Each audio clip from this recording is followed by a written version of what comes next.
আসসালামু আলাইকুম। আমি একটা পিঠা বানিয়েছি, সেটা আপনাদের সাথে শেয়ার করতেছি। কাঁঠালের রসের পিঠা। পাকা কাঁঠালের কোষ থেকে চিপে এই রস নেওয়া হয়েছে। এই রসের সাথে কোনো পানি অ্যাড করা যাবে না।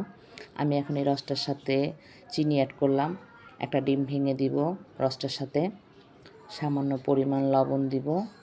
দিয়ে এই রসটার সাথে ডিম, চিনি, লবণ মিক্সড করে নিব। মিক্সড হয়ে গেলে এখন আমি এটার সাথে আটা অ্যাড করব।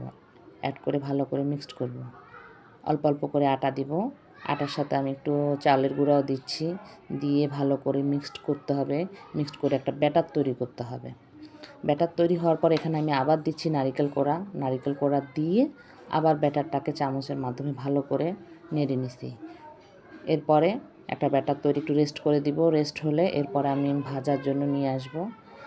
তেল গরম হলে একটা চামচের মাধ্যমে ছোট ছোট করে তেলের মধ্যে ছেড়ে দেব। দেখবেন কিছুক্ষণ পর সুন্দর ফুলে উঠেছে। ফুলে উঠলে আমি এখন এগুলাকে উল্টিয়ে লাল লাল করে ভেজে নিব।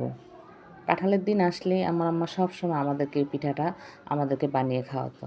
আজকে সেই আম্মার কথা মনে করে পিঠাটা বানালাম।